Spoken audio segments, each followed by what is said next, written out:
anakuja. Onake ne beauty with brains.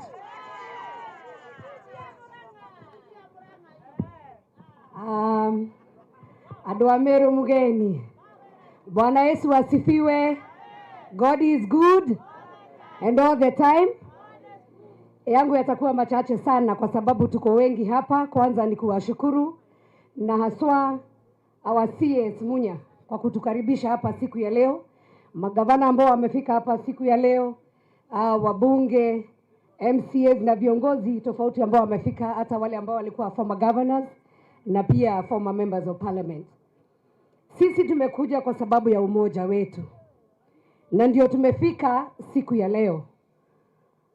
Todo kore gwito mwana gatuga kamwige koya gadire. Mwanyito horosho. Na umoja ni nguvu. Tulikuwa kule Kiambaa na mlituona. Na kuna watu wameingia kwa mlima wanataka kutupanga. Mimi nimekuja kuuliza watu wa Meru, mtajipanga ama mnataka mpangwe? Mtajipanga ama mnataka mpangwe? Nemugwevaga. Tareka ituona ni ogwatere togwevaga.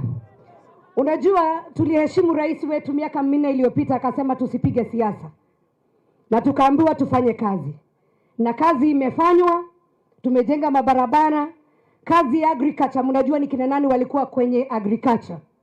Lakini saa zile kijana wetu Munya alifika kwetu, wakulima wa kahawa, wakulima wa majani chai, na hata najua wakulima wa miraa na pia maziwa. Sasa tumesmile. Tupigie Bwana Munya makofi.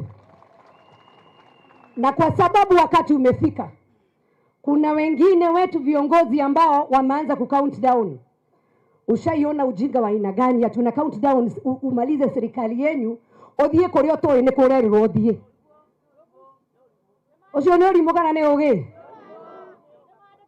Yaani wameanza count down na tumebakisha. Na nyinyi ndio mko kwenye serikali. Hiyo ambao mnataka kwenda ni nini hamjafanya, mnataka kwenda kufanya. Simfanye saa hii. Na kwa sababu wameingia katika mpaka bedroom yetu, wamejaribu kutugawanyisha. Ujumbe wetu siku ya leo, mlima ni mmoja. Kutoka Meru mpaka tuende Kiambu mpaka kule Gong mpaka diaspora, mlima itasimama wima. Na sisi ndio tutajipanga. Tumeona watu wameanza mikutano kule Nairobi. Wengine unaona wamejipanga, lakini sioni representation ya mtu mmoja hata kutoka mlima Kenya. Kwani nyinyi mumetosheka na uongozi? Kama iganirire. Nemo kwerutira moto ire tunyitane tureithuothe haha tugie na mundu umwe ongerugamirira kirima. Nemo kwenda tuikare thi ta atongoria. Tuyorie atiriri, kuria kurathi kwaririo metha-ini iyo ri no witu iho. Tugutumau. Mumemuona Bwana Munya uko hapa, na mimi nataka pia kukutuma kwa wale CSS. Tuambie tigavagwo tondu twagwevanga ni tuguvagwo. Ngai witu amurathime ni ndimwendete muno. Asante sana. Basi makofi, a very good challenge. Sasa tuko na waziri msaidizi. Yule anasaidia Munya. Ukiona mambo hiyo yote inafanyika, Munya wanafanya na waziri msaidizi. Na tuakura ihu no akuma Embu. Muhurire irohe ucio murona agioka newe, ucio newe waziri msaidizi. Etagwo Aninyaga no akuma Embu. Muhurire ikarohe na mukimukaribishe wega. Ondaragia siasa aragio thiwa na mbere. Tigata ithio twaragia siasa. Asanteni sana viongozi, waziri Munya, governors, MPs present na andu a Meru na mukethia muriaro renge. Asanteni sana. Niene hapa niregwa ni musi muno na mtanikubalisha niweze kuchanganya Kiswahili na Kimbere. Juu sisi ni wa moja. Niseme ya kwamba nikiwa hapa nasikia nikiwa nyumbani. Juu either umetoka Nyandarua, Nakuru ama Meru ama Mbere kama mimi. Tusikisema kukua Mount Kenya sisi ni watoto wa mama na baba mmoja. Na lazima tukue na unity ndio tukaweza kukua na ile bargaining power vile umesikia viongozi wengine wakisema. Na bila unity pia unapata pia hatuwezi kuwa na ile privileges ama ile kupatiwa opportunities za kukua in places where we can be able to serve our people.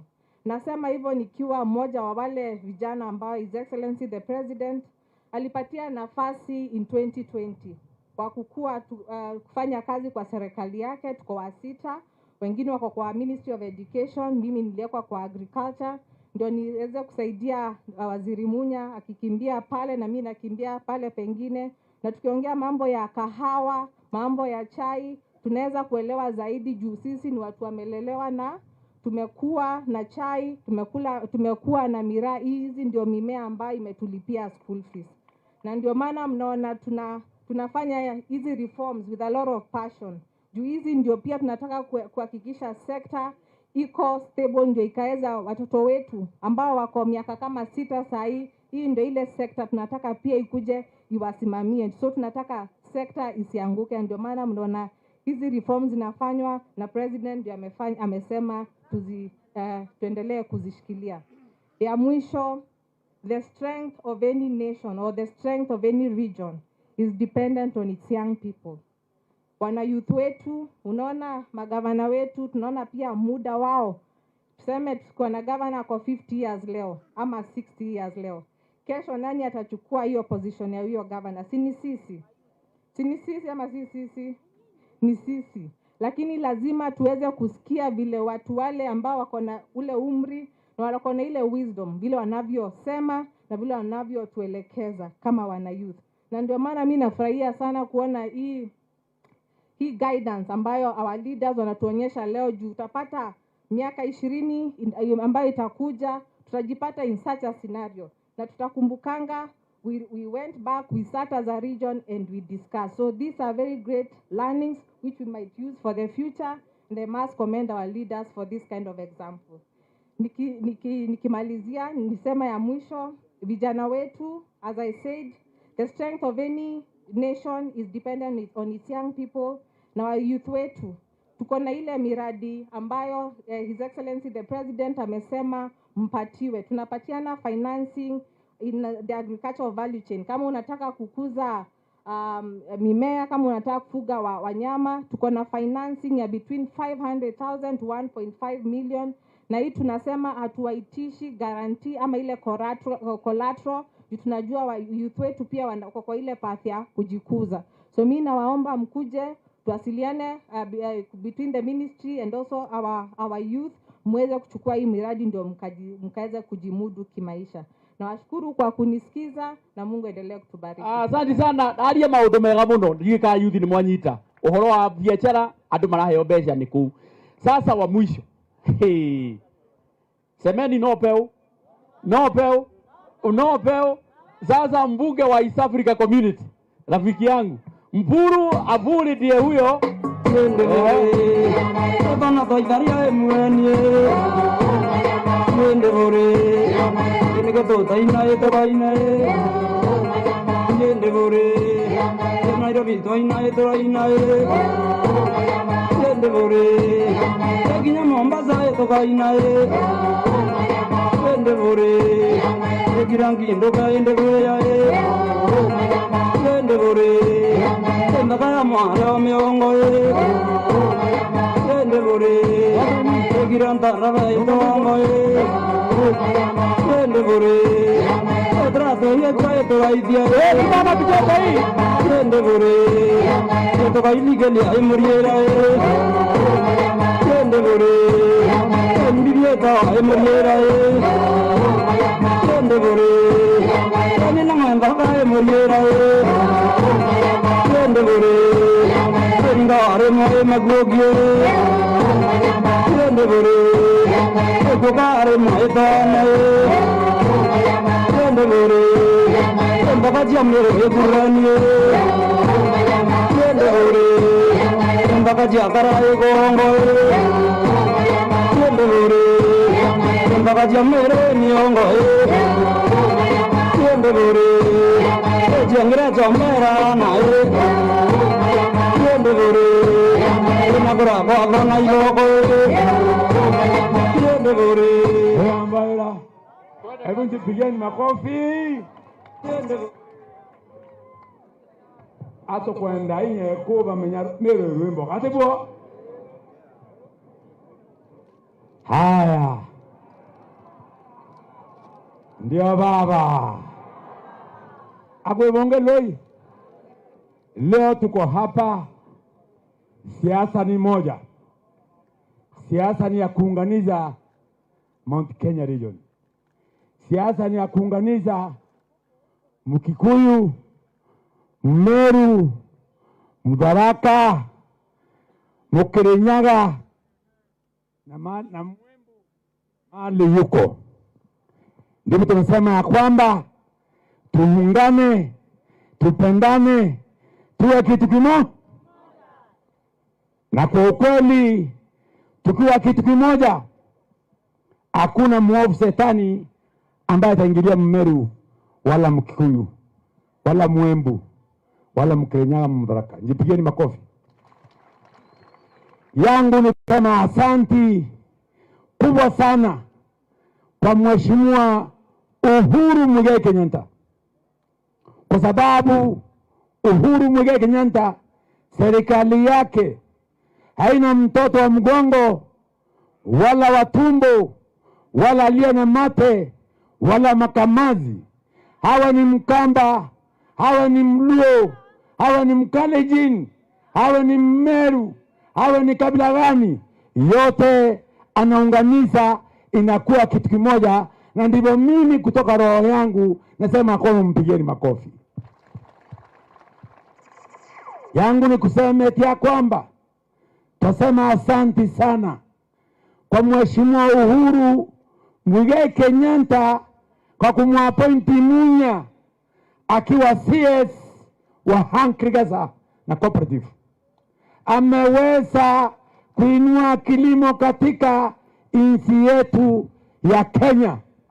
Sisi tangu milele hatujawahi pokea pesa yoyote kutoka kule treasury ya miraa, lakini wakati Munya amepewa hiyo ministry, ameleta pesa ya miraa kule Mbere, Tigania, Igembe na Hembu. Mpigeni makofi mtu huyu. Nasema kwamba si kumaanisha kwamba Munya ndio CS wa kwanza katika agriculture. Kulikuwa wengine kwa hiyo ministry, hata wengine ambaye mwajua sitaki kuwataya majina. Angalia mayanchai imeinuka, angalia kahawa imeinuka. Wale walikuwa wamepanda ndizi kwa kahawa, sasa tumeanza kununua ndizi tukipanda kahawa. Mheshimiwa Munya, Mwenyezi Mungu akulinde na akuonekanie, na barabara yoyote utakapotembea wakikuona wakupigia makofi, hata kama hawakupendi mpigeni makofi. Yangu nikimalizia ni kusema asanti tena kwa Mheshimiwa Uhuru, kwa sababu usiposema asanti unakuwa wewe mtu mbaya, kwa sababu ya kusapoti msichana wetu kutoka hapa Novimenti, gavana wa kwanza katika Nairobi City, Madam Kananu. Simama uonekane, mpigeni makofi hiyo madam huyu. Hiyo ni nguvu ya Uhuru Kenyatta ameleta katika Meru community. Ndipo sisi tunasema kwamba ule wimbo Uhuru Muigai Kenyatta ataimba, na sisi wa Meru na Wangema tutaimba katika Mount Kenya. Mnakubaliana na hiyo? Wangapi wanasema tuimbe huu wimbo wa Uhuru Muigai Kenyatta? Weka mkono, weka mkono, weka mkono, weka mkono. Mkirundi kule Nairobi, ambieni Uhuru wa Meru wanamhitaji. Kwa hivyo mimi sina vita na mtu yoyote, na lele siasa yetu ya hapa Meru atuongei leo. Leo tunaongea muungano wa Mount Kenya. Si ni kweli? Ile yetu ya nyumbani tumemaliza hiyo. Tunaongoya ndebe tu asubuhi mape.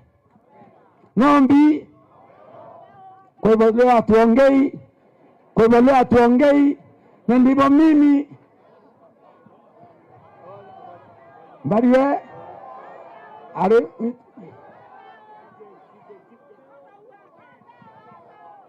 kama kwa Mbariwe are minister Mbariwe alete Kampala. Minister aliniambia leo nisiongee sana, lakini niseme tena asanti kwa Uhuru Muigai Kenyatta kwa sababu akusapoti sisi wa Meru. Msichana mwingine wetu akawa Chief Justice CJ Martha Koome. Hebu mpigeni makofi tena. hiyo kitu injawahi kuonekana Kenya nzima katika Meru community. Kwa hivyo Uhuru re na tuendete kati tuendete na tuendete ake akwe na tuendete tukavivye bra kwenda kati maloi kwa kwe kata kwenda kuwa sisi tuko hapa Meru na chama yetu ya NOPEU, National Ordinary People Empowerment Union, na alama yake ni ngazi ya kupandisha mwananchi kutoka chini mpaka juu. Jana walitangaza kwamba eti ya kwamba kuna election kiago na wanaenda kuchukua by election, lakini hawana candidate. Sisi tumeweka candidate by election ya MCA kiao na NOPEU kupitia blessing sababu watu wa Meru County Bwana Peter Munya, na akatueleza kwamba tuendelee. Mpigeni makofi. Na huyo mtoto tuko na yeye hapa ambaye tumeweka kule kiao, anaitwa Mwenda Nchamba. Kuya watu wa kuone candidate wetu, mpigeni makofi ya Kikuya, makofi kwake. Huyo ndio candidate wetu wa chama NOPEU. Wale walitangaza jana wanaenda kule kiao, sisi tuliona mapema na tukamaliza, na tumepaka mafuta na Munya twende huko tuchukue kiti na chama ya NOPEU. Tukisema la mbele mnasema na NOPEU ni kufukuza wakora. Wageni wale wako hapa NOPEU ni kufukuza wakora wa pesa CDF. Yana ndo no arambe kwa NOPEU, harambe NOPEU kinyaka wakoi NOPEU hata akilala NOPEU hata akinuka NOPEU anakavuta mote NOPEU weka mkono mnene tuko vile na mlazi nje mnene wetu Bwana Munya kwa ukane iko kakapokevie kaketa ninkevie mwake.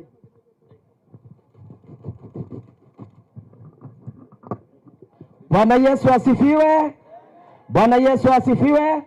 Ibwega mbitagwa Mwenda Nchamba, candidate wa NOPEU kiago, na bande na kugwirwa go kwinge kwethera ndiaja kiri mushemano jo kugwatithania Mount Kenya nikenda tukomba kwethera turi amwe kiri manto jaigie weti na mbere kwa ukiri atongerie beto bara bomba kwethera bage kinyaja Mount Kenya nireto amwe na kinya vijana bekirwe metheneria nikenda kinya tukomba kwariria thina chetu twi yuthi na tombe kuthikirwa thirikari na ibo kumenya bwega thirikari ya Uhuru Kenyatta ni ombeta gutethia yuthi kwa ukinya nande tukionde 2022 vijana bekwe methene nikenda tukomba kuga thina chetu ibwega mwathani abutharime ya komba kana tukomba tabona ria ko tu mukiketa Munya tubukona ara kire nibwe ko antu beto angonda bramba rova kuringa ba mina mbere ruare tetempala kate boloi tetempala non tutodirije siasa.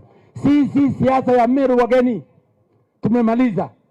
Ndivyo Munya aliniambia, ambaye ni mfalme wetu katika Meru community, kanaambia hapo siku ya leo tuende pole pole na kuomba kwa sababu kuna wageni. Lakini hawa siasa ya Meru wamemaliza.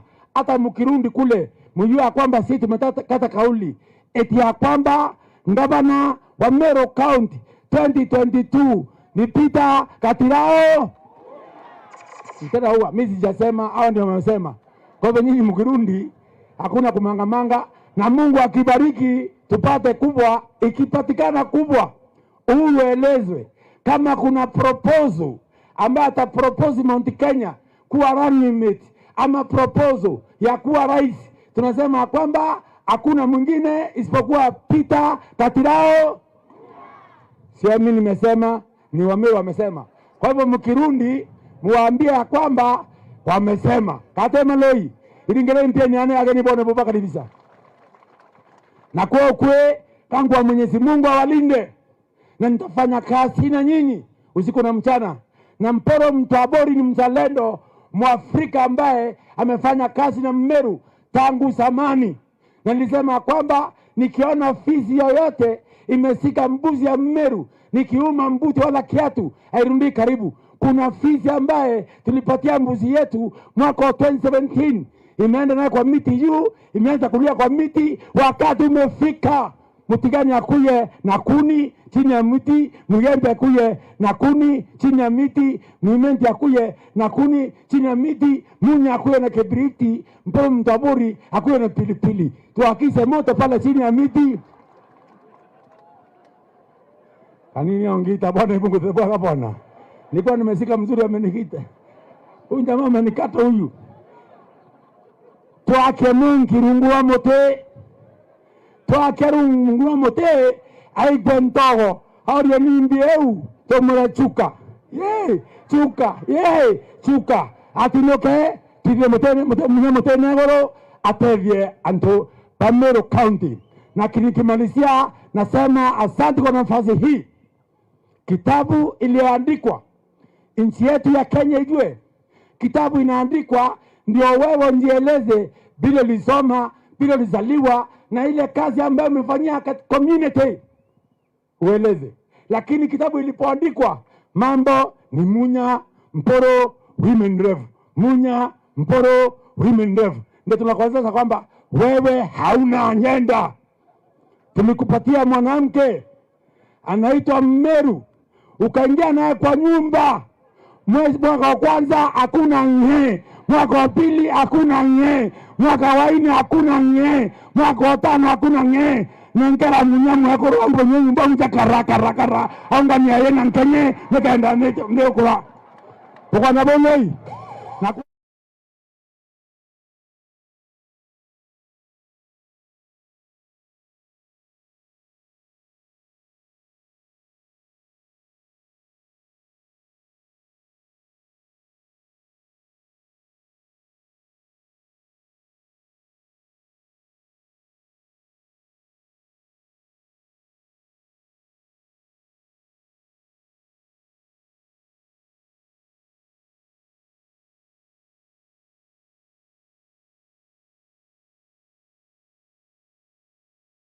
sisi tuongea musituliwe.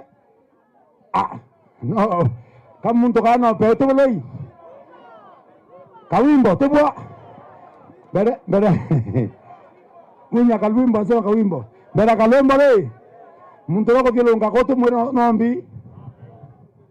Kwa hivyo Kirundi mwambie Uhuru hakuna story hiyo no pe muisa taenda kalombo kwa wana mwanko hivyo na tebwa oteta mwali wale kawa baba beba eberia tongoria oria ate mendele baba kakubonge kawonge haya tokaninge baba moto ate baba tosoka tu atere aitherwa ni Uhuru baba tucokerie tebwa aitherwa ni Uhuru aitherwa ni mwana aitherwa bisobu aitherwa ni Munya aitherwa Morogi aitherwa ni Mwamba aitherwa Kiraito. Thank you. Hii ni shida. Sasa nataka kwa dakika moja tu nimuite. We no peo. Ameniharibia kazi. We onae no peo. Anyway, si peo. Ni mtu mzuri. Sasa ya mwisho kwa sababu sasa sitarudi tena hapa. Adwago Komeru. Sisi from where we see Munya in a bigger perspective. Sisi hatumuoni tu akiwa wa hapa kwenu. And I'm giving this challenge to Munya. I'm giving this challenge to Governor Kabogo.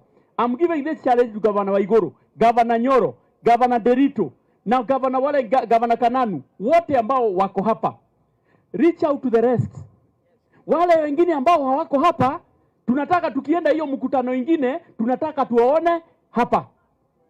I am singling out our speaker, Justin Muturi. Tunataka hata pia wao waketi kwa meza, tuwafungie kwa nyumba moja mpaka tuone moshi nyeupe. Turenda kuona dogo ya white yumete kuria maturite tugithie 2022 tugukorwo tukiaria na mwari okay umwe. The declaration here in Meru is that we also have a presidential candidate in 2022. Tondu gutio ndo ikete atia utugiretie. Kwa hayo mengi machache sasa nataka nikaribishe gavana Kinyajui na pia gavana Kinyajui, who is our convener. Nataka mpigie makofi. Oyo ni wote cokanĩrĩirie ũyũ. Oyo ni wogweta mũcemanio watongoria ciothe nigetha tucokanĩrĩrio ta rũrĩrĩ tũrĩ under his excellency Uhuru Muigai wa Kenyatta nigetha tũgerie 2022 twarie tũrĩ kĩndũ kĩmwe. Thengio mũno na Ngai amwĩke wega, nĩndĩmwendete na nĩndĩmũceragĩra ona gũkũ ndikuma ndauma rũciũ. Thengio mũno na Ngai no nĩndĩ mũndũ. Asante Mheshimiwa Kanini. Tumekusikia also from our live TV and other mambo iko hapa. Nasema asante, nadhani tumeenda vizuri. Tumechukua hatua mzuri. Sasa ile tumebakisha tu ni kidogo. Na mimi nitakuwa nikialika wageni wale ambao wamebaki hapa. Lakini tu nikubalie niseme mawili alafu niwakaribishe viongozi. Na niseme pia Governor Nderitu Mũrĩithi hakuwa amefika na sasa amefika. Makofi kwake. Welcome Governor Nderitu Mũrĩithi from Laikipia. Haya, ya kwanza imesemwa hapa, lakini mnikubalie tu nirudie kwamba ukaenda kwa zizi na ukute hakuna njao, kwa Kikuyu tunasema hakuna future ya hiyo ruru. Hata kesho yake ikikuja hautakuta ng'ombe zozote. Na hivyo ni kumaanisha kwamba sisi lazima tuangalie mambo ama maswala ya vijana wetu. Maswala ambayo imezungumzwa hapa ya kilimo, maswala ya kuhakikisha tumewapatia mwelekeo mzuri, tuwe role models wao vizuri, na pia tuwaonyeshe kutii viongozi wao, ili hata wakati watakuwa viongozi nao wapatiwe nini? Heshima. Sasa hiyo discipline and also nurturing them to also make sure that they have a future and to give them solutions that they can count on. Ya pili, tunajua katika desturi zetu za Kiafrika, wakati tunaenda mahari, kwa mfano kuna msichana wa hapa Meru na wengine wametoka pande ya Murang'a wanakuja hapa, nyinyi wa hapa ndio mnachagua nani ataongea kwa niaba ya msichana. Na wale ambao wanatoka huko wakiwa na kijana ndio wataamua nani ataongea kwa niaba ya baba. Si ni kweli? Lakini ikakuwa kwamba wale ambao wanakuja ndio watasema wakifika huku nani ataongea na nani hataongea. Itawezekana kweli? Kwa hivyo hata sisi tunasema wakati ukifika wa mazungumzo, hata sisi tutatoa wale ambao wako na experience, wanaelewa mambo ya serikali, wanaelewa mambo ya transition, wale watamiki kwamba interest zetu tumeweza kuzipata. Na kwa hayo machache, mnikubalie niite sasa viongozi ambao wamebaki, na wa kwanza ambaye ningetaka kuita ni former governor wa Kiambu, governor aliyekuweko, the first governor of Kiambu, ambaye anaitwa William Kafogo. Welcome Bwana Kafogo, uweze pia kutuzungumzia. Hello. Nipungie mkono kama unaniona. Bali hiyo nyingine. Asante. Mimi nashukuru sana Gavana Munya kwa sababu ya kutualika hapa siku ya leo. Mengi yamesemwa mambo ya kilimo, mimi sitarudia, na mambo mazuri umefanya sitakusifu, kwa sababu mgema Waswahili walisema mgema akisifiwa tembo kulitia maji. Siku ya leo kitu mmetuleta hapa ni mawiano ndani ya sisi watu ya mlima. Na mkasema vizuri, mkitaka kutumana mnatuma Munya, mkitaka hii mtafanya Munya. Hiyo kitu haifanyiki kama hatuko pamoja. Mnaigwa? Lazima tujipange, na tusipojipanga tutapangwa vilivyo. Sisi ni wengi sana katika mlima na kura zetu ni nyingi ajabu, lakini tukitawanyika hazitatusaidia. Tukishikana tufanye pamoja, hakuna mtu yule yeyote katika Kenya ataunga serikali bila kusema na sisi. Halo, maigwa tuibage kana tubagwo, na twabagwo tubagike, na twabagika tukire. au sio namna hiyo? Kama huwezi, si unyamaze. Wewe ndio mmoja alaikara na mtumia nyumba akaikara miaka 5 na ndani mwana niki nikolega gwikinyira. Tunasikizana? Tujipange ama tujibebe, tuwache kubebwa ufala. Tunaelewana? Tutige gukua wana. Na mama Siro Chege alikuwa hapa amesema machache, ningemjibu lakini hayuko na mimi nampenda. Lakini nikwambie, ukienda kucheza densi na nguruwe lazima atakupaka uchafu. Ile tunaigua. Ndugethie dansi na nguruwe no ile kuhaka giko. Inywe na mrada tonyitane andu aya. Mimi nimesema na huyu waziri mmoja, ni rafiki yangu wa zamani. Nimemwambia shikilia pandi ile.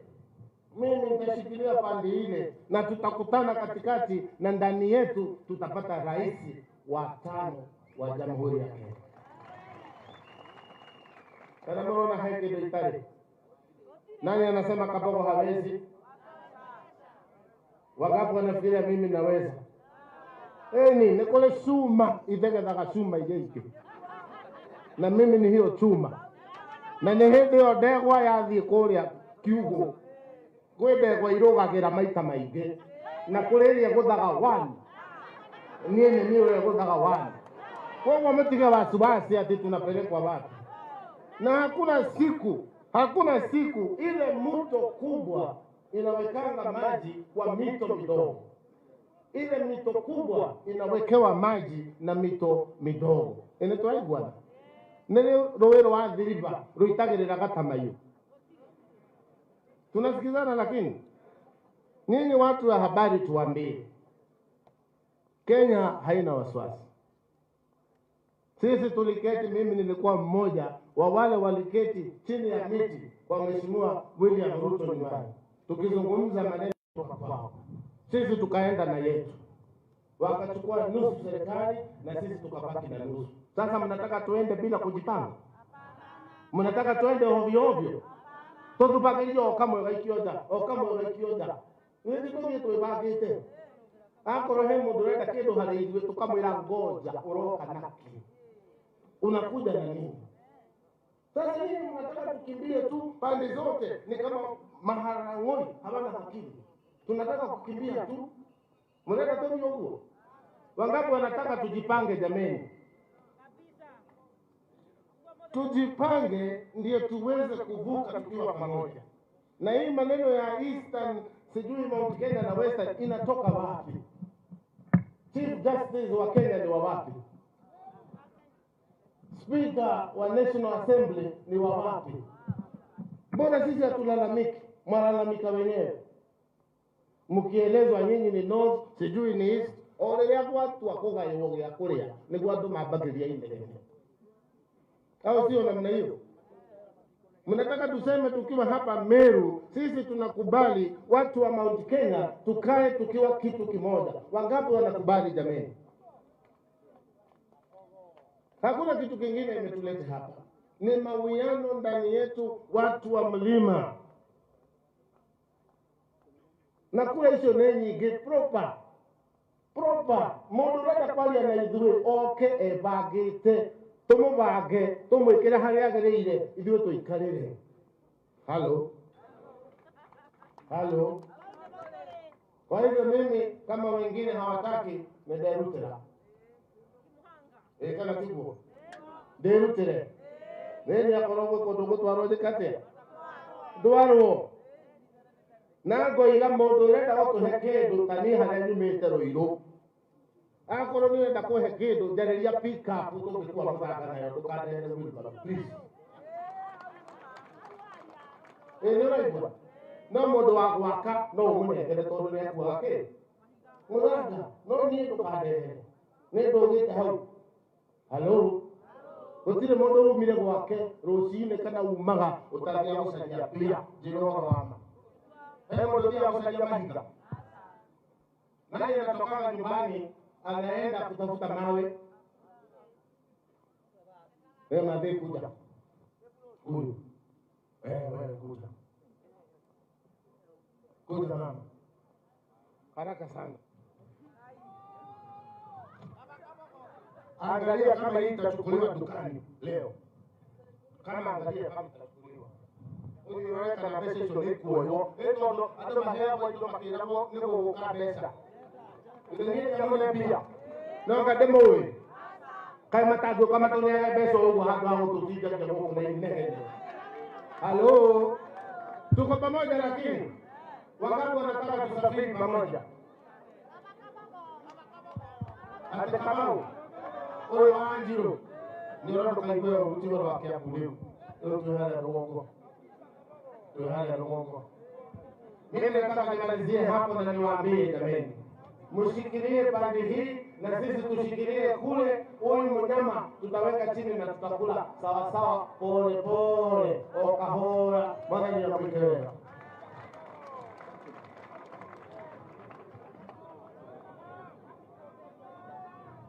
Wapi makofi ya Kabogo? Asante. Sasa naomba tumuite gavana kutoka Nairobi ambaye pia ni mmoja wenyu hapa, Madam Kanano, azungumze pia kwa ufupi ili tuweze kuchukua hatua. Na pia tunamkaribisha Deputy Governor kutoka Nyandarua, amewasili tu sasa hivi. Makofi kwake na kumkaribisha.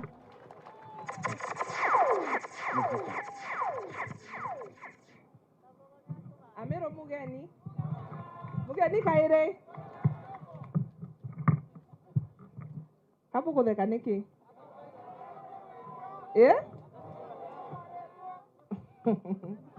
mbeta kwa Kananu wa Mwenda mami umete Munitho untu gweta kwa Kiendero ibuje Kiendero baraba ugaga unite Mumeru bamenyende Mumeru na Arua na mbere mbari aja mainge oningaria Kemeru ntiare Giswahili ntiare Gisungu kiuga twathomere tu skuru ende gwikira mami anthomithirie na nde mbwire kia mbere turugame twire Uhuru Muigai wa Kenyatta asanti nonto ni arungamite na Meru kuma gite kia DCI weta CJ weta governor wa Nairobi, deputy governor and acting governor. Do you know how many arms of government we are holding as Meru community? Tika tumere asanti nonto ni atugwatete njara na agatuera ni ate anatutambua kanatia jakwa jarankaria ni manini ntekwa na kwaria jama inge nonto atwe ja Meru and like Mount Kenya community tubaterie kugwata na amwe twarie na sauti imwe agiko baugaga atire itare dudu shora nake juguma imwe tote kwenda kweja antu banja beje bome kura baumete batwethere itu tusibangete beje batu araganie kwa guturungame ja Mount Kenya na twarie na sauti imwe na ikwenda kubwira atire ntirathithia through the Ministry of Agriculture tutongeretwe ni CS wetu Munya Nairobi turenda kunenkera akulima betu bamira modern kiosk tote kwenda kuona antu betu bamira bakiendelea mira ndegoro ya miabudi turenda kubanenkera modern kiosk through the Ministry of Agriculture in partnership with Nairobi County. Bwana CS, I want to assure you that, and I will deliver that because we have partnered with your ministry and we believe we can work together. And before I sit down, Ameru, Kembo Eregentu Kimwe, twena unity, ote mtu akeja gutwira atire anga twete tanga imbi tanga ina yaumere ke Jubilee kana itomere Jubilee antu aria Uhuru agakorora au no tugeta atwera east atwera west. We are going to stand, and I say categorically, we are going to stand with Uhuru Muigai Kenyatta because we people of Mount Kenya, he has shown us and he has stood with us. He has given us a direction. The direction he gives is what we follow. Let us not be divided because of greed. Let us separate political issues of greed and political issues of mwananchi. Let us put mwananchi mbele, greed itakuja baadaye. Sisi hatutaki greed. Sisi Meru, we are the land of plenty. And we thank God for that. I love you and God bless you. Wapi makofi ya wakulima wa miraa? Asante sana Governor wa Nairobi, Governor Kananu. Naomba kuchukua nafasi hii kumuomba Governor wa Kiambu, Governor Nyoro ajiandae na akaribie. Wapi makofi ya Kiambu? Welcome Governor Nyoro.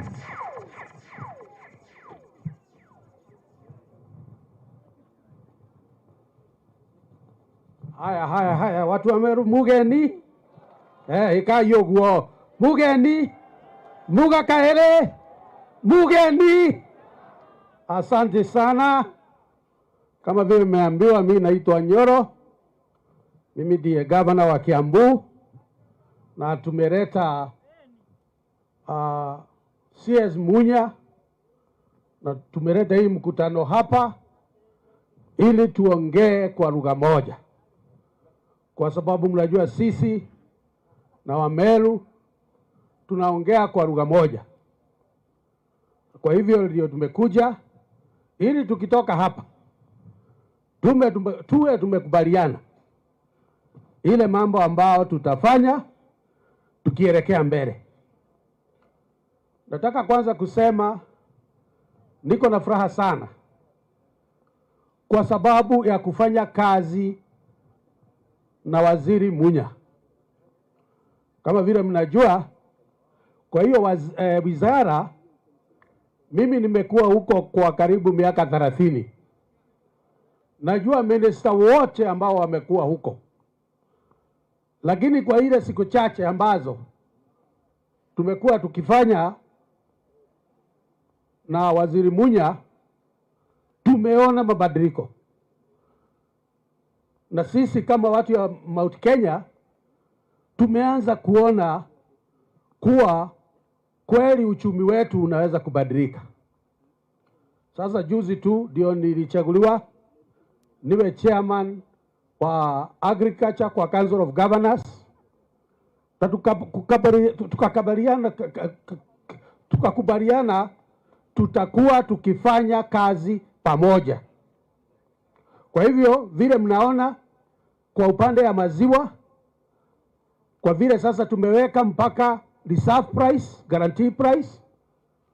Na mnajua sasa ile maziwa mingi sana, sijui kama mnajua, ile county inatoa maziwa mingi sana kwa nchi hii ni county ya Kiambu. Kwa hivyo sisi tunafurahia. Kutoka hapo tumeongea mambo ya kahawa. Mimi nimekuwa kwa kahawa miaka mingi. Na tunajua wale watu ambao wamekuwa karibu kahawa. Sasa sisi tukifanya kazi na waziri, kwa sababu mimi namjua, hii kahawa itakuwa sasa imerudi ile miaka ya zamani. Na hiyo mambo mengine yote, uchumi ya watu wetu, ni lazima tuhakikishe pesa imefika kwa mfuko. Na hawa watu ambao wako hapa, hawa magovernors, wakati tulikuwa tunaongea asubuhi, tulisema tutafanya resolution ya kusema ni lazima sisi kama watu ya Mlima Kenya tuwe na pesa kwa mfuko. Biashara zetu zianze kuvuma. Kwa sababu sisi si watu wa kuombaomba hapa. Sisi ni watu wa kupea watu wengine, si watu wa kupewa. Kwa hivyo mimi nafurahia sana. Nafurahia sana kwa kufanya kazi na Munya, Waziri Munya, na mimi nakuhakikishia tutaendelea pamoja. Na mimi nakuhakikishia hata hiyo njia ingine unaenda, tutaenda na wewe kama vile watu wamesema. Sikizeni, kama vile watu wanasema Nairobi, mnasikia hata watu wanakutana sijui watano, sijui 6 wanaongea mambo ya kesho, na hakuna mtu yetu ambaye anakuwa kwa hiyo meza. Sasa tunaanza kusema hivi, wewe Munya utakuwa kwa hiyo meza, hata kama hii kazi ya waziri inafanya usiwe kwa hiyo meza. Wacha tuulize rais, nyuma ya hamu tunaambiwa mambo ya umaskini. Kwa hivyo mimi nataka kuwauliza andũ aitũ, twĩtĩkanie atĩ tũtikũganio rĩngĩ, ithuĩ twĩ kĩrĩma, tũkwaria ta kĩrĩma, twĩ thutha wa Uhuru Muigai Kenyatta, kĩama gitũ nĩ Jubilee, ongorwo kĩna mbĩa tũingĩrie kuo mũtego, tweherie mbĩa, tũkirini kĩama gitũ, tũri brandi, andũ moke twarie nao, twĩ kĩama-inĩ gitũ, twĩna candidate witũ na namba citũ. Nĩtwetĩkania tanyoniai ũguo, mnionyeshe namna hiyo. Si nimewaambia vizuri? Basi mnipigie makofi. Mnipigieni tena. Asante sana, Mungu awabariki. Asante Governor Nyoro kwa mazungumzo hayo mazuri pia na kuweza kutusimulia vile tutaendelea mbele. Naomba kumwalika Deputy Governor kutoka Nyandarua, Madam Cecilia Mbudia, ametumwa kuwakilisha Nyandarua na Governor Kimemia, na atakuja hapa pia kuwakilisha salamu zake. Karibu Madam.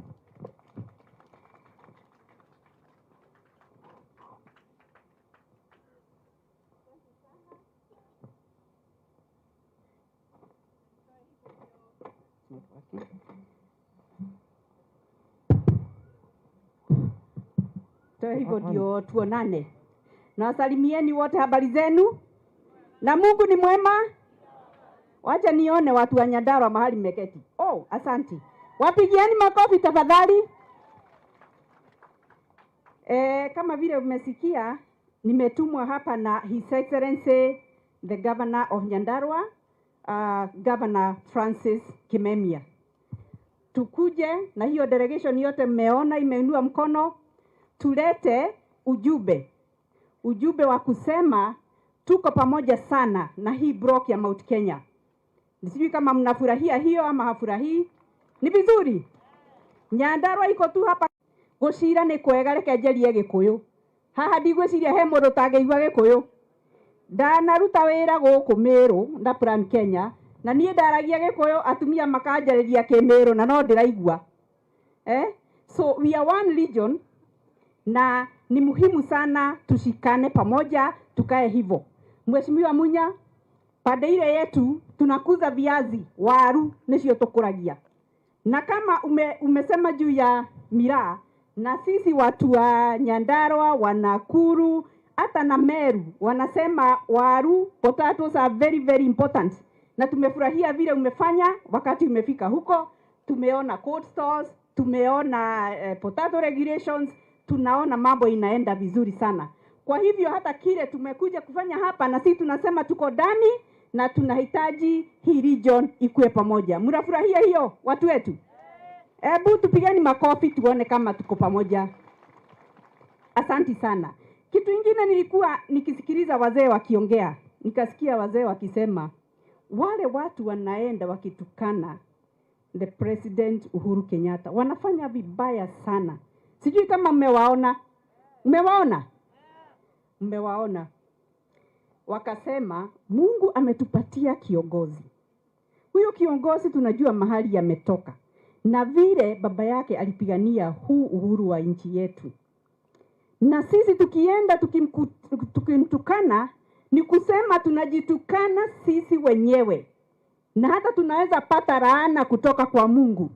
Mzee mmoja amesema hivyo. Sijui kama mnaona hivyo. Tunaweza kujirani miaka milele. Kwa hivyo ujumbe wetu ni hii, ati tukae pamoja, tushikane pamoja, tufuate kile rais wetu anasema, kama vile Mheshimiwa Nyoro amesema hapa. Tukue ndani ya chama hiyo yetu, ndio sisi tutaitengeneza. Hiyo ndio ujumbe kutoka Nyandarua, na ninataka kusema Mungu awabariki. tukae hivyo hivyo na tujue mahali tunaelekea. Asanteni sana.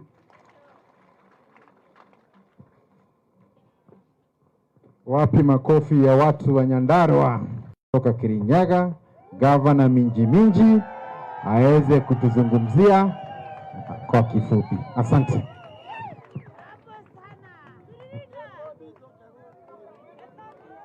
Aya, weka hiyo wimbo ya mama.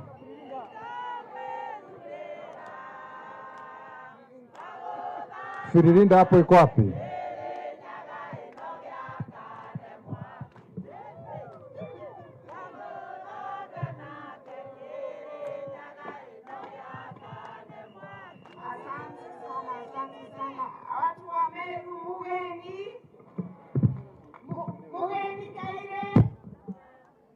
God is good.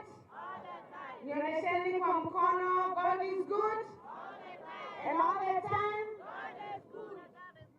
Mimi nianze kwanza kwa kushukuru sana Gavana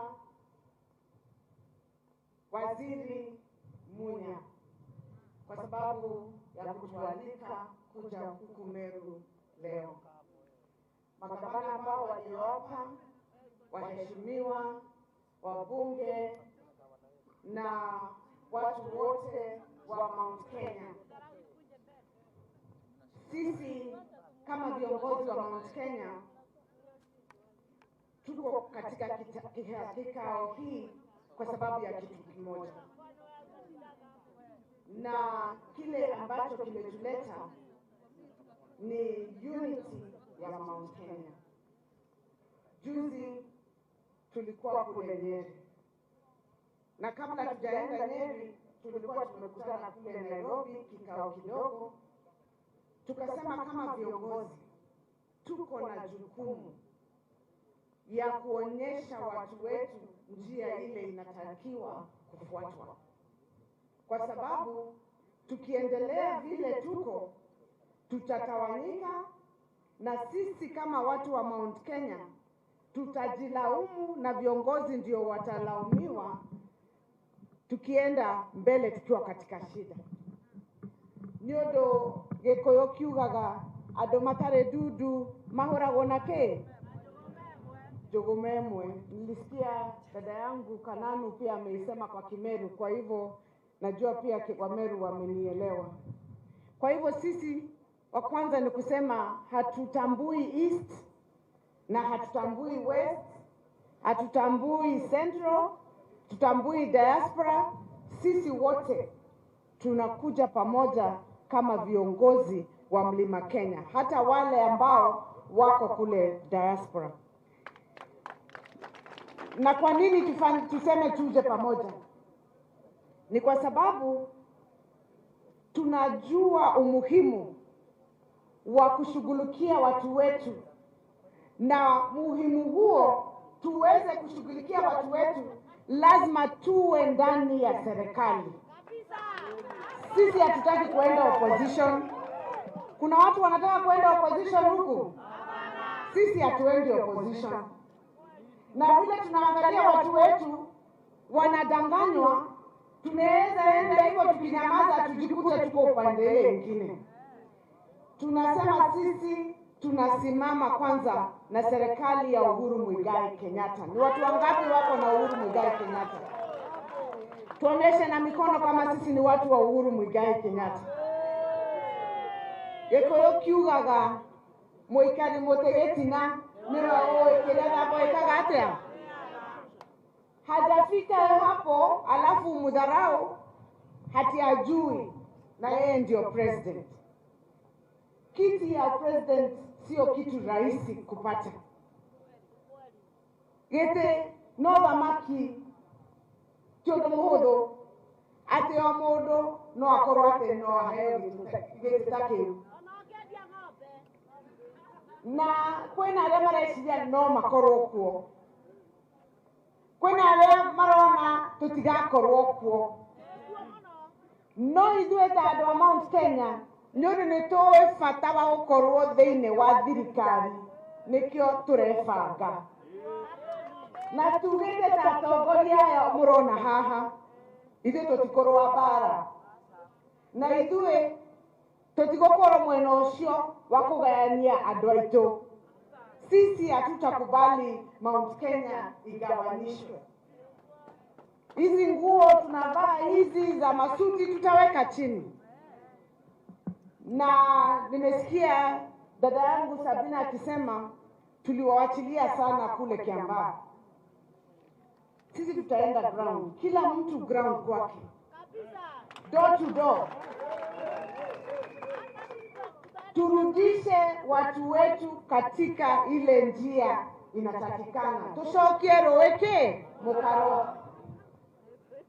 Uwa waigwa sisi ndio tuko na kura zile mingi sana Mount Kenya, milioni 9. Haiwezekani ati watu wanakuja Mount Kenya kuomba kura, leo wako Kirinyaga, kesho wako Kiambu, hiyo wengine wako Nakuru. Sisi kazi yetu ni kugawanishwa vikundi ndogo ndogo, ndio mwishowe tusikuwe na zile namba za kusema hawa ndio tunataka watuongoze kama nchi ya Kenya, viongozi wa nchi ya Kenya. Kwa hivyo sisi tumesema tutashirikiana kama viongozi, tutakaa hapo mbele. Wale ambao wanajitokeza, tumeona Munya amejitokeza, kuna wale pia kina Kaboko wanajitokeza. Wale wote wanajitokeza, tutaingia kwa room, tutaongea, tutapewa zaidi ya shilingi 100 kwa kilo. Na walikuwa wanalipwa shilingi 40, 30, 50 mwaka uliopita. Na tumeongea na waziri na tumekubaliana, kwa sababu soko ametafuta mpaka kule Brazil. Hii pesa ya kahawa itoke hiyo 100 ifike 150 kwa kilo. Na ukifanya hivyo, hata ukisema unataka kutafuta vitu zingine huko juu, hautakuwa na shida, kwa sababu watu watakuwa wanajua wewe ndio umewaongezea pesa kwa mfuko. Sisi watu wa Mount Kenya tunataka kusaidiwa kwa kazi ambayo tunafanya. Hatutaki tokenism. Sisi ni wakulima, tunajua kufanya kazi. We are not idlers. Kweli ama si kweli? Na totire agieki. Kana kwena agieki goko. Kana moreda ciana cianyu igakorwo agieki. Sisi tunataka tupewe nguvu ya kujitafutia.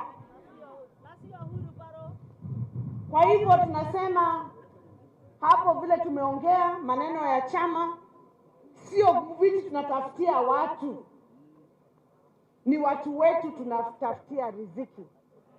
Kwa sababu wasipokuwa na riziki hawataweza kujiendeleza kimaisha.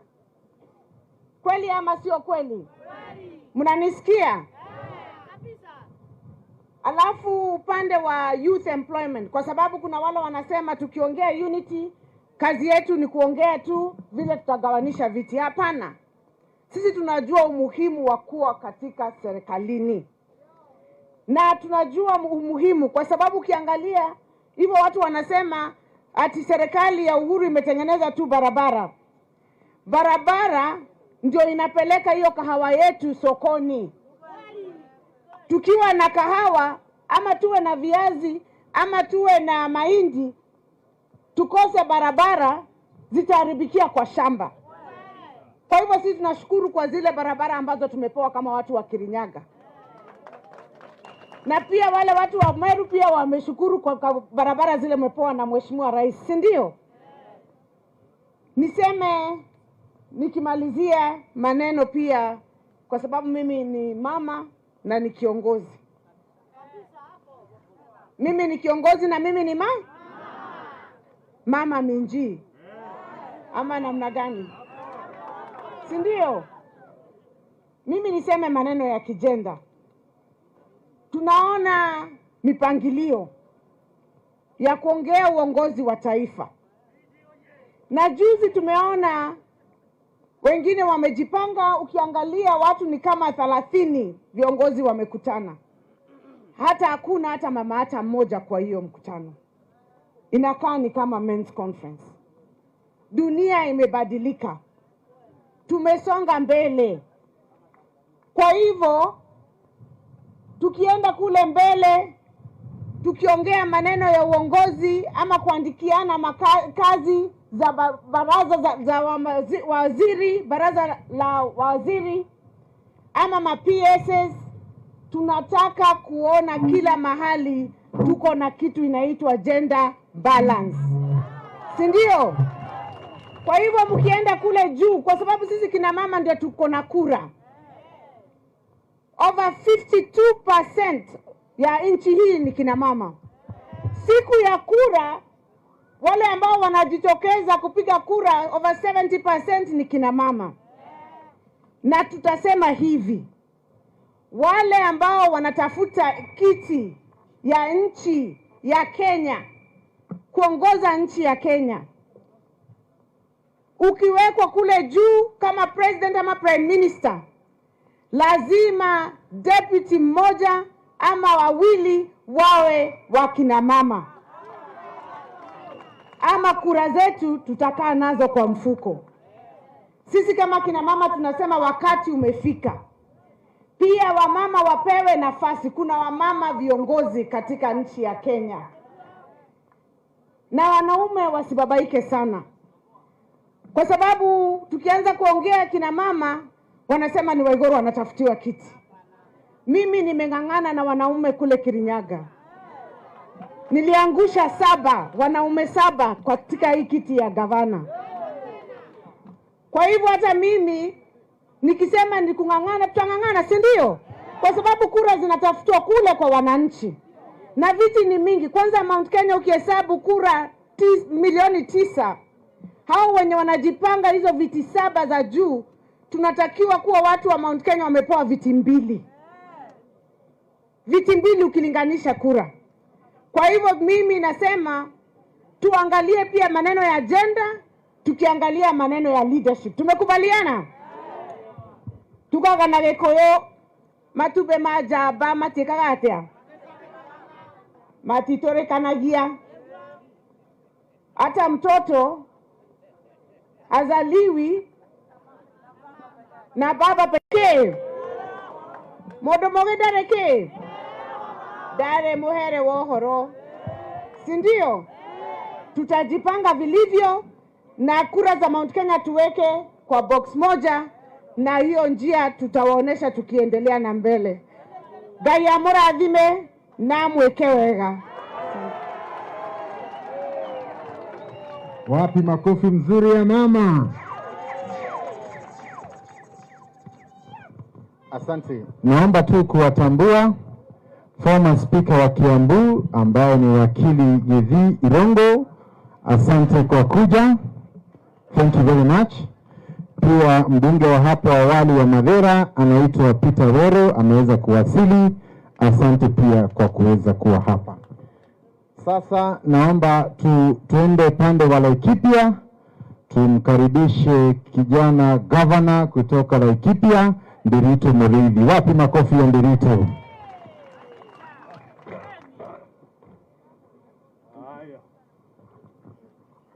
Asante sana Governor Lee Kinyanjui. Ndugu yangu Waziri Munya na andũ a Meru na magavana wenzangu, murega muga kaere ndimugeithie na cia gwitũ sowa ejokona karang kai mutoe icio kegeithie iciarĩra-inĩ ũguo. Asanteni sana. Mimi ndiye jirani yenu hapa Laikipia, koguo rĩu kumo harĩa ũguo nĩ ũrakĩona junction ya gũthiĩ Isiolo kwenda namna hiyo kũrĩa Gatheri na tũgĩikaranagia hamwe. Mimi nashukuru sana kufika hapa kujiunga na viongozi wenzangu tukiongea mambo ya umoja wetu kama jamii ya Mlima Kenya. Nieleze tu kidogo hivi. Ndå nä kåroneka kwä andå maratå thia gå kå bå rå ri-inä kå rä andå mahiana atä a maratå thia må no. Rä u ngå ria atä rä rä we ithe må tiaigua gä kå yå andå a Mä rå ngå renda gå kwä ra atä rä rä kuma Mä rå gå thiä Kä ambu ikonomi ĩrĩa ĩrĩ hau gatagatä nĩ nene kũrĩ mabũrũri 34 ma Afrika ĩno. Yani mabũrũri mangĩarwo raini ũguo rĩ, kuma ũrĩa ũrĩ na ikonomi nene kinya ũrĩa ũrĩ kĩ ũrigĩtie. Mabũrũri macio rĩ nĩ 54 54 countries. Ithuĩ rĩu kuma haha tũrĩ gũkinya Kĩambu, kuma haha Tharaka Nithi gũthiĩ gũkũ Naikuru, hau ũguo gatagatä tũngĩũka namba 20. Yani kuna nchi 34 nchi ambayo iko na rais, iko na waziri wa foreign affairs, wako na defense na mambo hiyo yote. 34 different countries cirasuhake witũ. No kona mũndũ akiuga atĩrĩrĩ ũhoro ũcio wothe no woywo ũigĩrĩrwo huru githĩ ti kũhũthio kũu we. Na rĩu rĩ kũndũ gũkũ rĩ anake na athuri na airĩtu arĩa marĩ kuo rĩ wanajua kuendesha dunia hiyo. Kego example kidogo nĩ kuona mũthuri ũcio kũrũgamĩte haha ũgwĩtwo Nyoro rĩrĩa arĩ kũrĩa Amerika rĩ arĩ mũnene wa Rockefeller.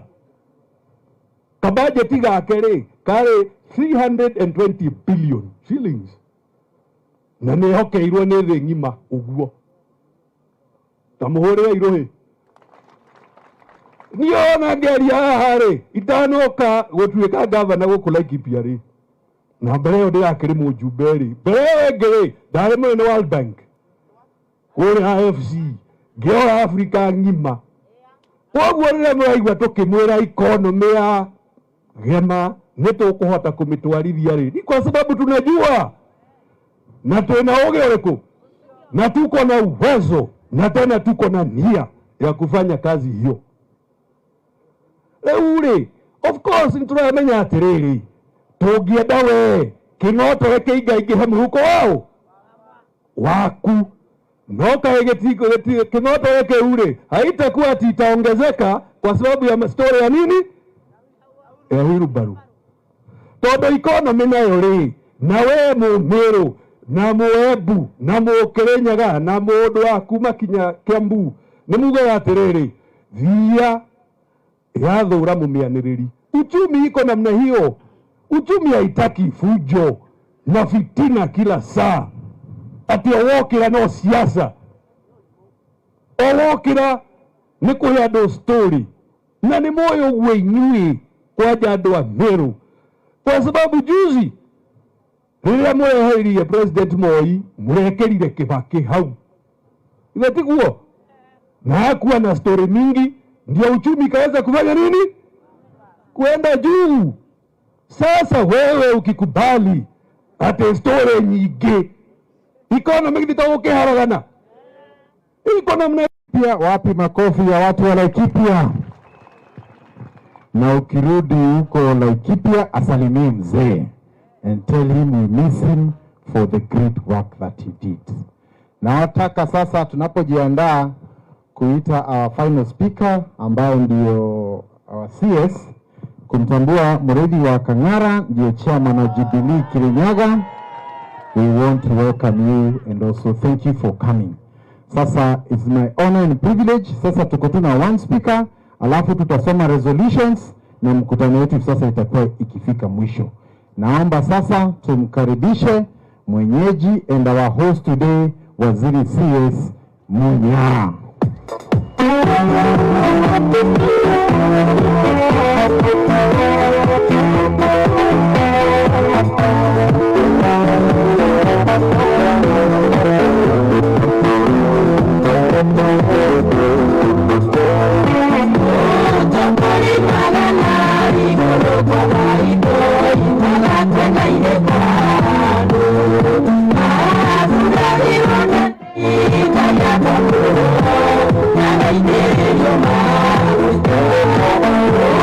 You're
Asante sana viongozi wote wale tuko nao siku ya leo hapa University ya Kemu, magavana wa Mlima Kenya, wabunge, viongozi wengine wote. Kwanza ni shukrani kubwa kwa kuitika mwaliko huu tukaweza kufika hapa sisi zote. Na sisi kama Wameru hapa ni heshima kubwa kuwa na viongozi kutoka eneo zote za Mlima Kenya na hata diaspora kuwa pamoja nasi hapa kuzungumza mambo ya uongozi wa Kenya. Na kwa sababu sisi ni wa Kenya na tuko na states katika Kenya, si lazima tuzungumze hiyo? Na hakuna yule atatuweka kando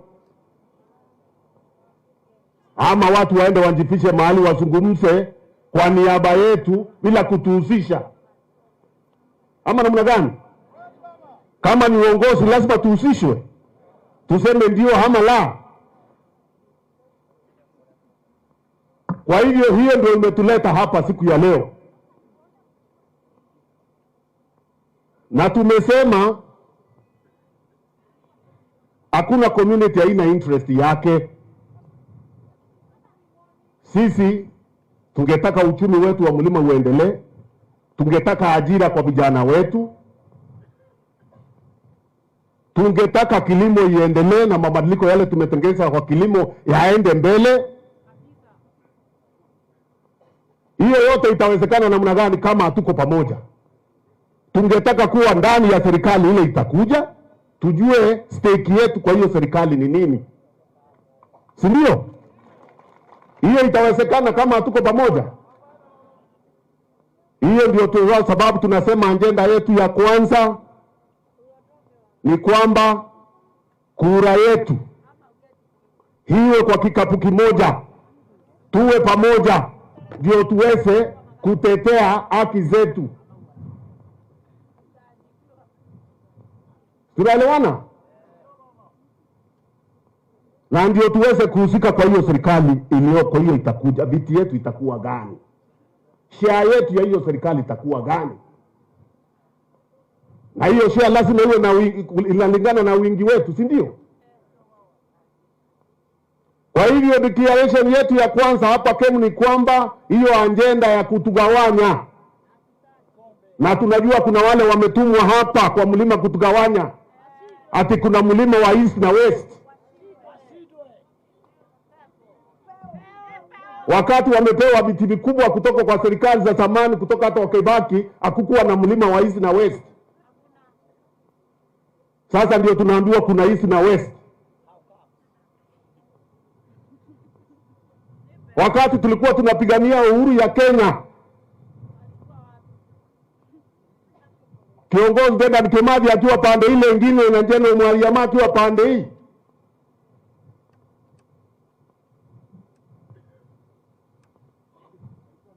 na wale wengine tulikuwa na East na West.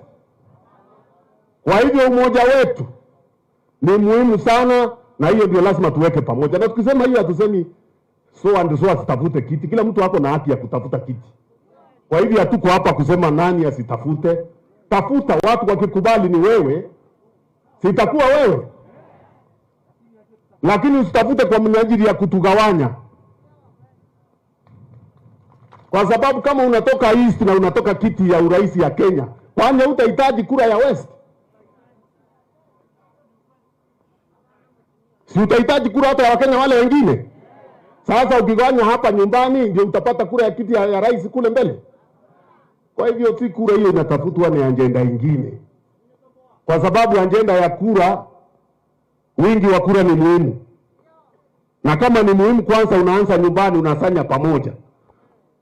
Si ndio? Wangapi wanakubali hapa Meru tusikubali mambo ya kugawanywa watu kuna East na West? Wangapi wanasema sawa sawa? Na kusema hivi hatujasema kiti isikuje East. Kwa nini isikuje hata East? East hata ni Kenya pia. Na East ni mlima, ni pato mlima. Si ndio? Hatujasema hivyo, tusiambiwe ati tunakataa kiti. Wewe tafuta kura. Na tafuta kila mahali. Lakini usitugawanye sisi. Tunataka msimamo moja, tuwe kitu kimoja. Ndio tuwe na nguvu kwa serikali ijayo. Sawa sawa? Na hata ile itakuja hapo mbeleni, watoto wetu pia wawe huko. Hiyo ndio agenda ya kwanza, declaration ya kwanza. Ya pili pia tumesema kama tutakaa kitu kimoja, hatuwezi kuwa kitu kimoja kama tutakuwa huku, huyu wako pande ile, mwingine kule, mwingine kule. Lazima tutakuwa na chombo moja. Sawa sawa? Tutazungumza pamoja, tutapute chombo moja ili ambaye itaweza kutupeleka kule tunataka kwenda. Si hiyo ni sawa sawa? Wangapi wanasema hiyo ni sawa sawa? Wangapi wanasema hivyo?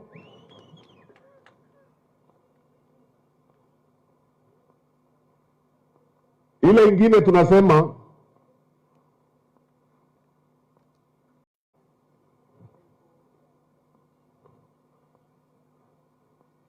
na heshima si utumwa, sisi usema kila wakati. Ukiheshimiwa, ukiheshimu watu na wewe pia utafanya nini? Utaheshimiwa. Na president wa Kenya ni symbol of national unity ya Kenya. Akitembea kule nje watu wanaona Kenya. Akiwa Uganda watu wanaona Kenya. Akiwa France watu wanaona Kenya. Sasa kama hapa kila kitu ni matusi.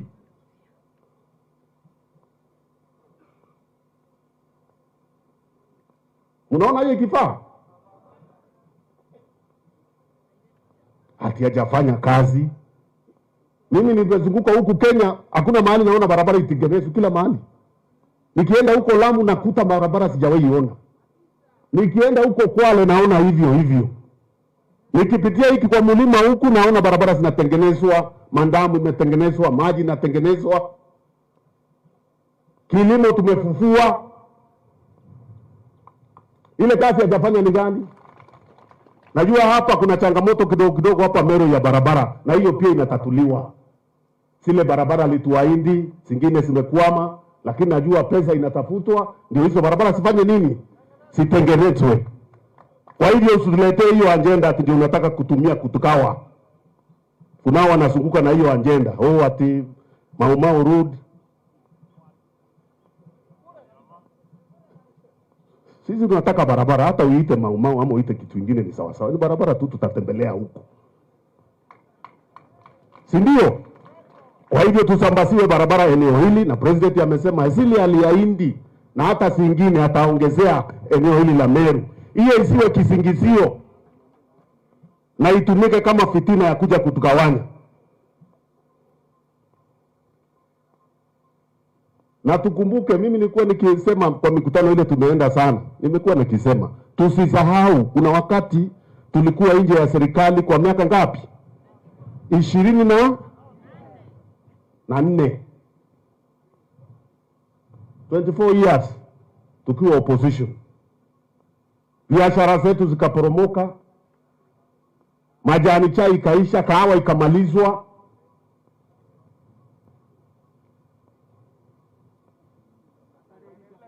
Kila kitu pyrethrum ikafungwa, sasa ndio tunafufua. Kila kitu ikamalizwa, tukaanza kujenga upya wakati Kibaki alirudi. Sisi hatutaki kuenda hiyo barabara. Ama mnataka kuenda hiyo barabara?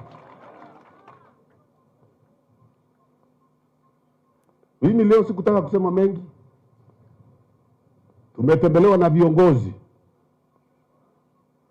Kuna watu huwa wanasema Munya ako peke. Niko peke yangu na hao wote mnaona hapa ni akina nani?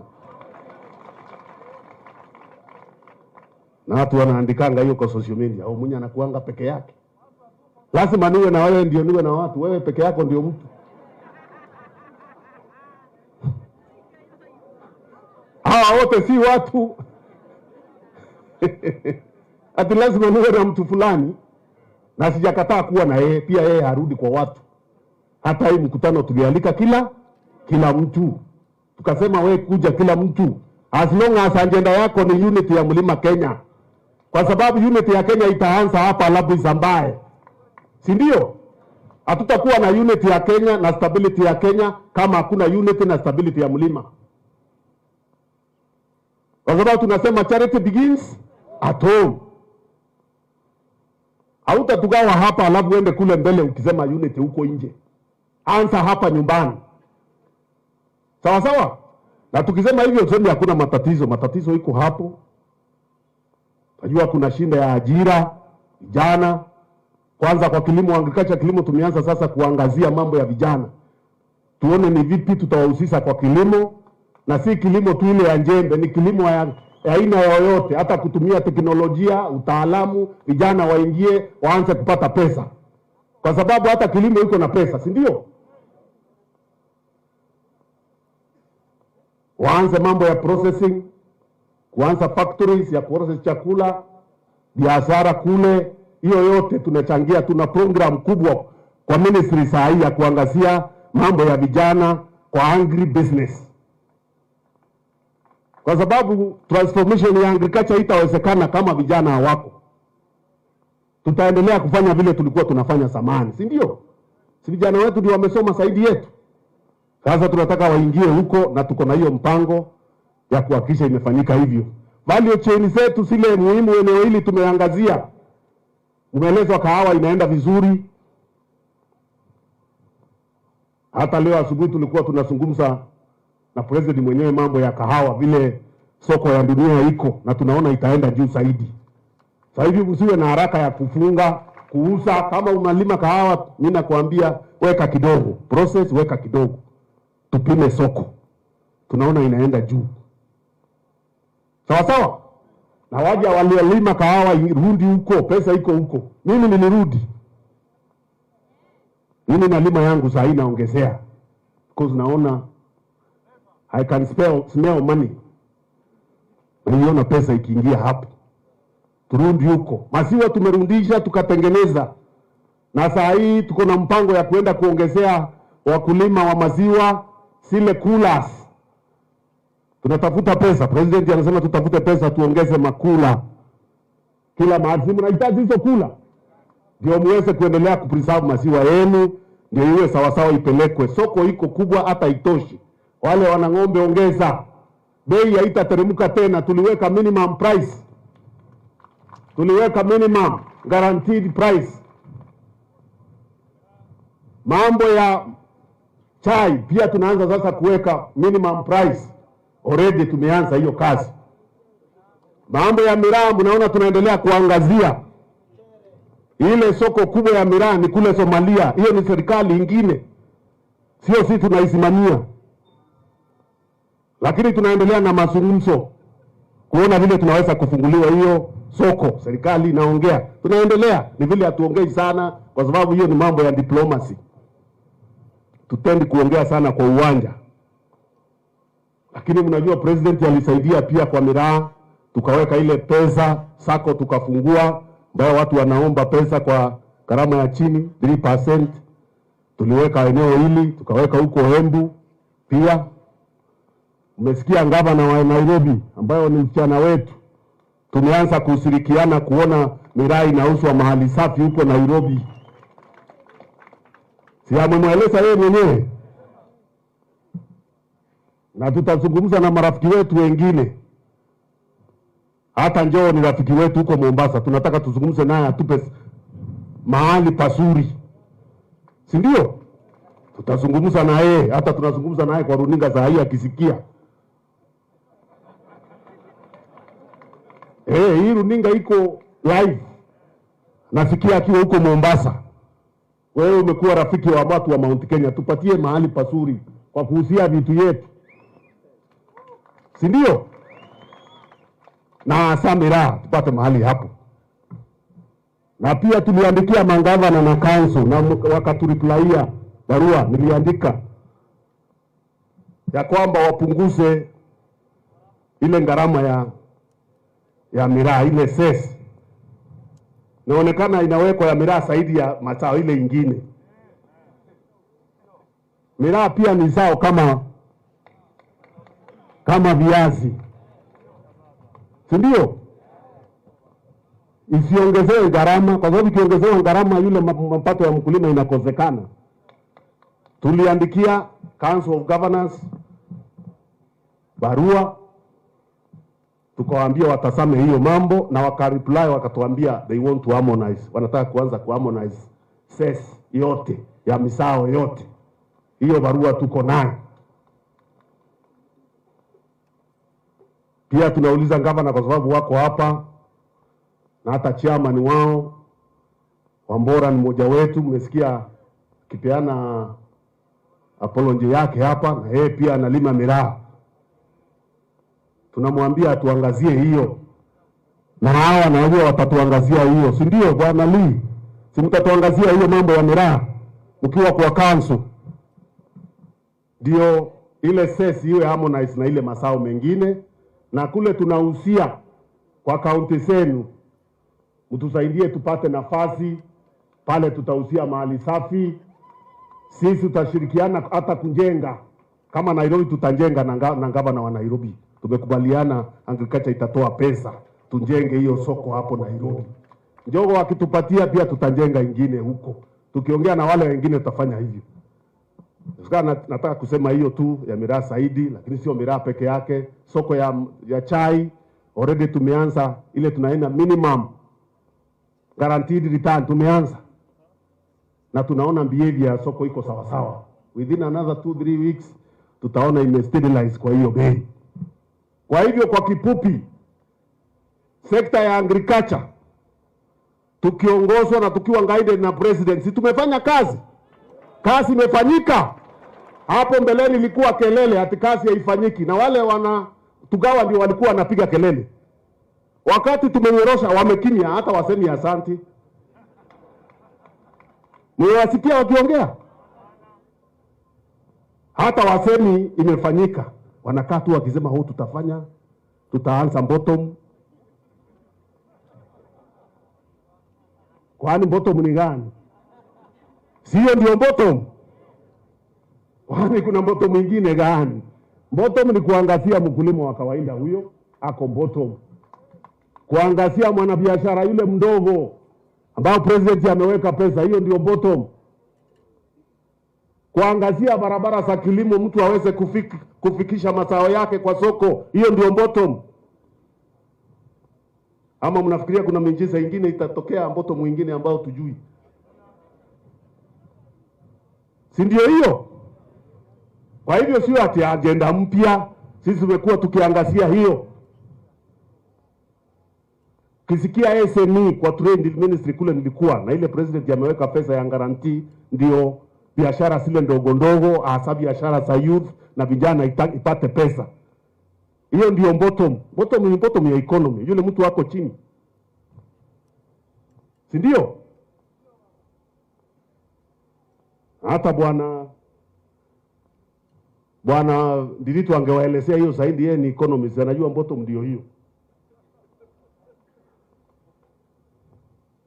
si ndio? Hiyo kazi inaendelea. Kwa hivyo mimi sina mengine zaidi, nataka kusema asante kwa kupata wageni wengi hapa Meru. Muendelee kuja Meru, Meru ni kweli nyumbani, na tuwaimbie kawimbo kamoja tukifunga kabla Bwana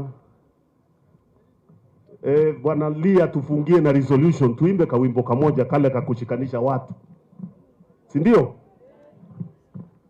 Ile yetu ya Kimeru kawimbo inakuanga isi ile ya kuwa pamoja na kupendana na kushare, sharing.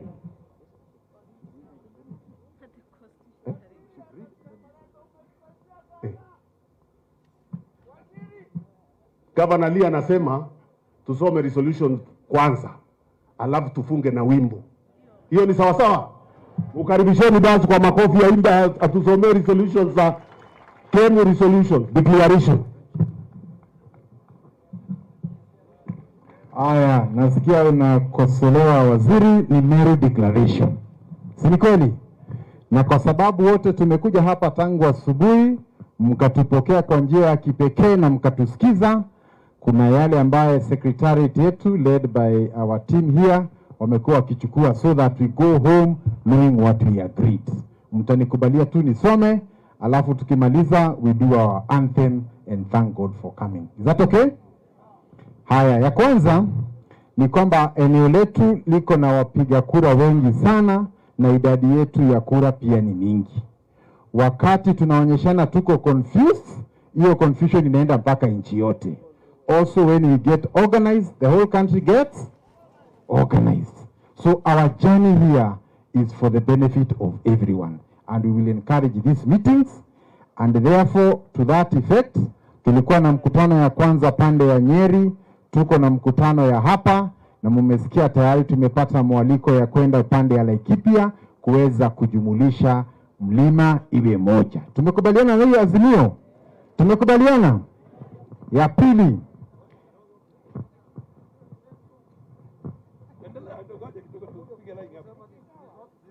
asante for ownership. Thank you colleagues. Asante.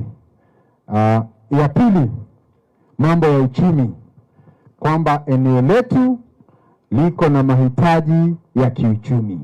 Vijana wetu wangetaka mambo ya kiuchumi yaangaliwe, mambo ya majani na kahawa, pyrethrum na maziwa yote tungetaka iangaliwe, na tunampongeza Waziri Munya kwa mabadiliko ambayo tumeanza tayari katika Wizara ya Agriculture.